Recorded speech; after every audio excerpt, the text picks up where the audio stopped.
All right, guys, we're going to get through a handful more problems here today. Okay, we did some problems like this first one yesterday.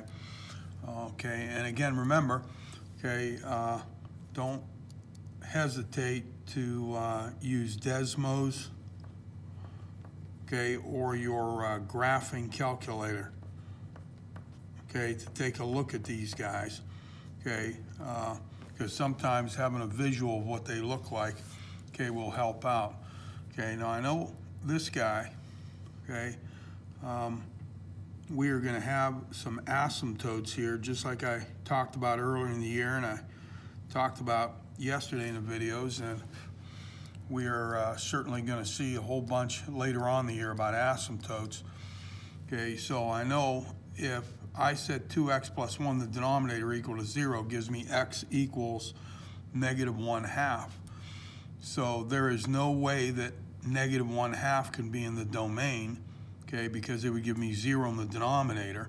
Okay, so that guy gets thrown out of the domain, and anytime we throw something out of the domain, it gives us a vertical asymptote. Okay, so I have this vertical asymptote right here, okay, at x equals negative 1/2. Okay, and this guy is going to have a horizontal asymptote. Okay, and again, I'll teach you more about this down the road. Okay, at y equals negative 7/2. Okay, and so we take a look at, what's going on here. Okay, so negative 2. Okay, this portion of the graph is going to be down here. Okay, all right, and let's see. This portion of the graph is going to be up here, like this. Okay, so you take a look at that, and you say to yourself, okay, if I start taking horizontal lines, okay, does it pass the horizontal line test? And it certainly looks like it will. So it looks like we're going to have very few problems, if any, okay, with our domains and ranges at the end with this guy and its inverse, okay? All right, so it certainly looks like it passes the horizontal line test. Okay, so take this guy, get it out of function notation. So we go y equals 15 minus 7x over 2x plus 1. Okay, then I switch the x's and y's. Okay, so I get x equals 15 minus 7y over 2y plus 1. Okay, and again, I've got to solve for y now. Okay, so I know I like to just use cross products. Okay, so if we consider this to be x over 1, I look at it as a proportion, and we just take the cross products. Okay, here and here, here and here. Okay, so I get x times 2y plus 1 equals 1 times 15 minus 7y. Okay, so obviously 1 times 15 minus 7y doesn't do anything.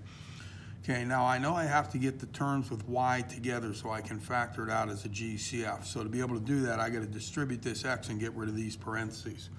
Okay, so I have 2xy plus x equals 15 minus 7y. Okay, so this guy and this guy have to get together. Okay, so I'm going to bring this guy, move him over, and obviously I would change it from negative to positive. So if I'm collecting the y's on the left-hand side, I got to get everything over to the right-hand side. Okay, so I got a 2xy, it would be plus 7y, equals, if I bring the x over, it becomes negative x, so negative x plus 15. And then I factor out that y as a GCF, so I'd be left with 2x plus 7 inside equals negative x plus 15, and then divide both sides by 2x plus 7, so I get y equals negative x plus 15 over 2x plus 7. Okay, and then we go to, okay, let's see, I got to get out of y equals and back into function notation, and since this is an inverse, we write it as f inverse, okay, of x. F inverse of x, okay, is equal to this guy, negative x plus 15 over 2x plus 7. Okay. All right, so we have our inverse, and then the last thing we just want to take a look at is, do things work out with our domains and ranges? Okay, so if we look at f of x right here, okay, and we're looking at our domain and our range, okay, so I go up to my graph, and notice that domain along the x-axis, I can have everything except negative 1/2. Okay, so the domain will go from negative infinity all the way up to negative 1/2, and then we throw that out and union that with negative 1/2 to positive infinity. Okay, and then the range, well, it looks like we can have everything along the y-axis other than negative 7/2. Okay, so our range goes from negative infinity up to negative 7/2, and we throw that out, union that with negative 7/2, okay, to infinity. Okay, and then I look at f inverse of x. Okay, well, it might be easier if I have, sort of a sketch of this guy. So if I do the same thing up here, and I say, okay, what's going on with it? Okay, well, if 2x plus 7 equals 0, okay, obviously I can't have that, so I got to throw that out of the domain. So if I set 2x plus 7 equal to 0, it gives me x equals negative 7/2. Okay, so I have a vertical asymptote at x equals negative 7/2. Okay, and then I'm going to have a horizontal asymptote at y equals negative 1/2. Okay, and let's see the graph here. Okay, it's going to go down here like this. Okay, and then let's see, it's going to be up here. It's going to do this. Okay.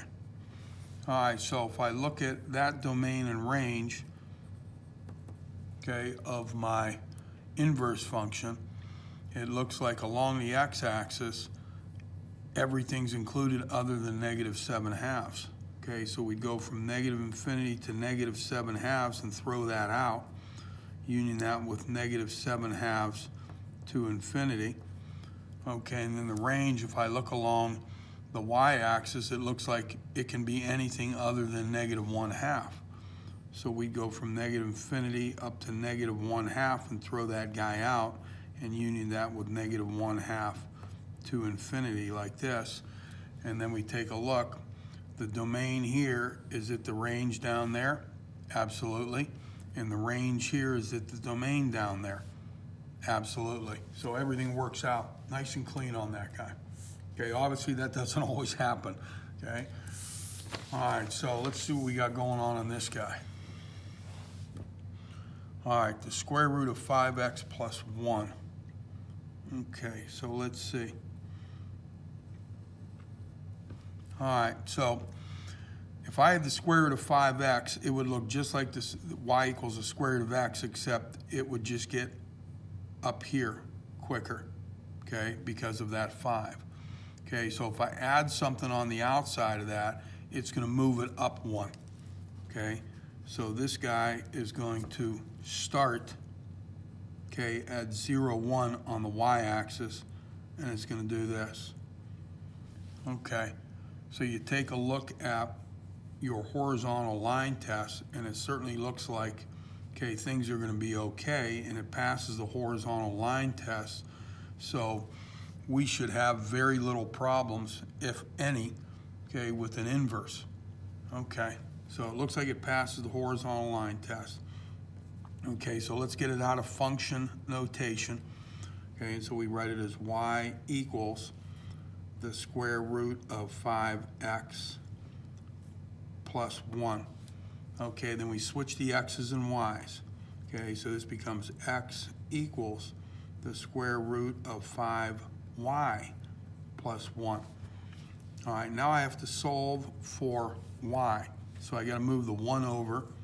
So I get x minus 1 equals the square root of 5y. And then I'd have to square both sides. Okay, so I'm going to get x minus 1 squared equals 5y. And then divide both sides by 5 or multiply by 1/5. Depends on, how you want to do it. Okay, so I'll multiply both sides by 1/5.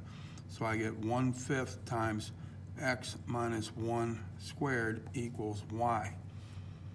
Okay, and then we take that and we put it back in function notation, but this is an inverse.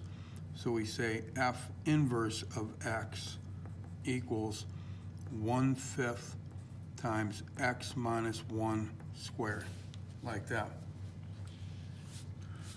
Okay, so obviously we have a perfect square trinomial, okay, and this guy would give us a parabola that opens up, and it's going to have a vertex on the x-axis, because every perfect square trinomial does. Okay, it would have a vertex at 1. So this guy's going to do this, and like this. Okay, all right, and that'll help us, okay, if we can have a quick sketch of that guy. Okay, so let's take our f of x, our original function. Okay, and let's look at our domain and range. Okay, so if you look at the domain here, okay, it looks like it starts at 0 and goes forever to positive infinity. Okay, and obviously, okay, it would include the point 0, 1, so it includes 0, so 0 to positive infinity.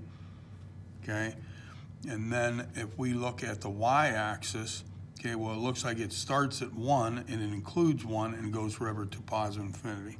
Okay, so that will go from 1 to infinity, like that. Okay, now if we go f inverse of x, okay, and I look at the domain and the range, okay, let's see, well, certainly it looks like the domain here, okay, would be all reals. Okay, so from going from negative infinity to positive infinity, okay, or just, the set of all reals. Okay, in the range, it looks like it starts at 0 and goes up to positive infinity. Okay, so 0 to infinity, like that. Okay, so if you take a look at, does this domain give you this range? Absolutely. But notice we've got an issue right here. This range and this domain, okay, are not the same. So you've got some issues there, okay? So let's see, okay, if I wanted this guy to be this guy, okay, so if I wanted to bring this range down here, so my domain of this function would just go from 1 to infinity, notice that we would just include the right half of that graph, okay, and this guy ends up, okay, going away, okay? So you would have to do some restrictions here, okay, not on the original function, but on the inverse, okay? All right, things work out good there. Let's take a look here. Okay, so let's see. Okay, if I look at the original function, okay, like this, and obviously this is a variation on y equals x cubed, and we know y equal x cubed would just look like this. Okay, so what happens is this 2 means that it's going to sort of get stretched north and south, and it's going to get up and down a lot quicker. And this minus 8 means we take it and move it 8 down. Okay, so this guy will look sort of like this. Okay, rather than going through the origin, it'll go through negative 8 right here, and it'll do this, like this. Okay, and again, all we need is a sketch. Okay, and why do we want to take a look at that sketch? To see if it passes the horizontal line test, and it certainly looks like it passes the horizontal line test. Okay, so we should have very little, if no problems with their domains and ranges. Okay, just like here. Okay, you know, we didn't have a big problem at the end. I had a little problem at the end. Okay, we had to talk about, but not a big problem at the end. Okay, so same thing here. Could there be a problem? Sure. Okay. But will it be a major problem? It shouldn't be. Okay, so let's see. I get it out of function notation, so we write this as y equals 2x cubed minus 8, like that. Okay, and then we switch the x's and y's. Okay, so this is x equals 2y cubed minus 8. And then I got to solve for y. Okay, so if I got to solve for y, I got to get the term with y isolated. Okay, so I got to get rid of that minus 8 by moving it over to the other side. Okay, and geez, it looks like I ran out of lead. That's the first time that's happened. Okay, so hang on one second. Oh, no, there we go. We're good. Okay, so I add the 8 to both sides. And so I get x plus 8 equals 2y cubed. Okay, then I got to divide both sides by 2. Okay, or multiply both sides by 1/2. So I get 1/2 x plus 4 equals y cubed. Okay, and then I'd have to take the cubed root of both sides. Okay, so we got to do this, cubed root and cubed root. Okay, so I get y equals the cubed root of 1/2 x plus 4. Okay, certainly not a perfect looking function there. Okay, I obviously do not like that 1/2 underneath the radical, so we could play around with it if we need to, or we could just use it in the form we want. Okay, so we go back to function notation, and this is an inverse, so we'd say g inverse of x equals the cubed root of 1/2 x plus 4. Okay, and if we want to mess around with it, we could say, okay, that's the same as the cubed root of 1/2 x. Let's see, that would be plus 8 over 2.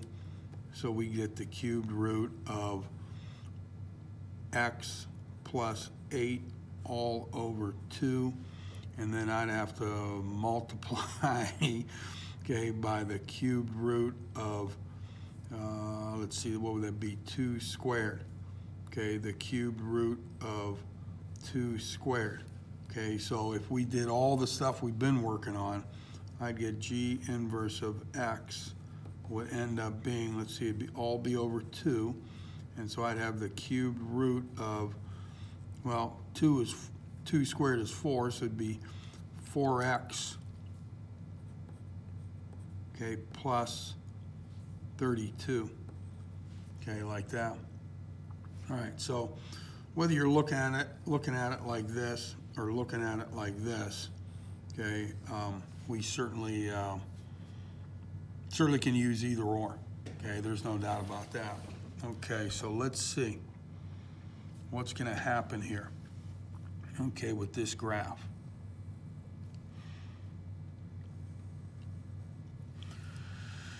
Okay, so the cubed root, I know if I had a cubed root, it's going to look something like this.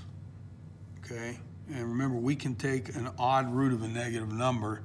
Okay, so we can, find any value at all along the x-axis. Okay, so what is this going to do? Okay, well, that is going to move it forward to the left. Okay, and then this 1/2 sort of pinches it a little bit. Okay, so that's going to move this guy over here to -4, like this. Okay, and it's going to make it, that 1/2 makes it a little skinnier. Okay, all right, so it's going to look something like, this, like that, and like this. Okay. All right, so let's see what happens here. Okay. if we take a look at our domain and range of f of x. Okay, so we go up here and notice that no matter where I go along the x-axis, those values are included. So this is a set of all reals. And again, if you want to write it as negative infinity to positive infinity, that's good. Okay, and along the y-axis, we include everything. So once again, it's a set of all reals. And if you want to write it as negative infinity to positive infinity, that's good. And then if I'm sorry, this is an f of x, it's a g of x, my fault, guys. Okay, that's a g of x. Okay, so if I look at g inverse of x, okay, and I look at this graph, well, again, the domain, everything along the x-axis is included, so it's a set of all reals.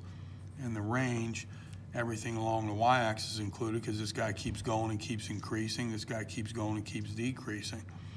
Okay, so notice that we run into no problems whatsoever. The domain here is the same as the range here, and the range here is the same as the domain there. So we ran into absolutely no problems whatsoever.